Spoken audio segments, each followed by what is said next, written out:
Nganong ang mga Katoliko mutuo man ta og gitawag og santos. Ngano man pinakauna tungod kay ang tinubdan sa pagkasantos mao ang ato ang Ginoong Jesucristo, di ba? Matong basahon ng balaang kasulatan, Hebrews chapter 7 verse 26. Ato ang mabasa nga si Kristo nga atong pangulong pari, santos siya.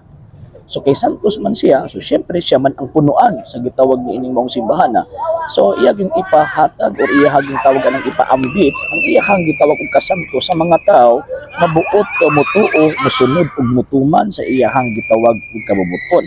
So mo na pinakauna nga nung nagtuo tag gitawag og santos.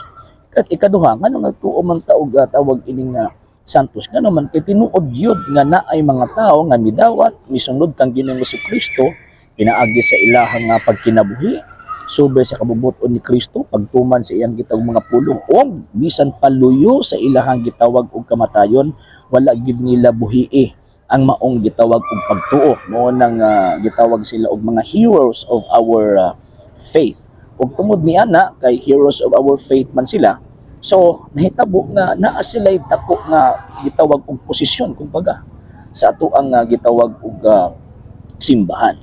So nga naman tungod kay lagi ang Kristo mao tinubdan sa gitawag og pagkasantos. Ikatulong rason nganong nga nituo man taog-tawag ini mga santos kay naman kay santos nga katuohan. Dili man tay pareha sa ila nga tawag ining puro lang angkon-angkon nga luwas na gidawat to si Kristo isip pros nga manluluwas, luwas na daw sila tungod kay tawag ini nga nagbag-o na daw ang ilahang kinabuhi, mao nang balaan daw sila ay di ko motuo ana nganuman kay pakitang tao ra na. Ang tinuod nga gitawag og pagkasantos kana makita nato ba nga kana bitaw na ay fully tawag ining united sila sa ato ang Ginoong Jesucristo diya physically o gitawag og spiritually. So man ining kinabuhi tungod sa ato ang gitawag og sala kalayo man kita sa gitawag og Ginoong Dios mo na kung mamatay kita nga naa kita sa estado sa grasya. So mahiadto kita sa gitawag og sa langit ngano man kay naambit man nato ang iyahang gitawag og kamatayon. Pero sa estado sa gitawag og mga santos sa lahi ngano man kinaa sila extraordinary nga mga buhat sa gitawag og pagtuo nga nakahatag og kanang kontribusyon sa pagtanom, sa pagpalig-on, sa pagpadako, sa pagtuo nga gitanom ni Kristo ni ining maong gitawag og kalibutana.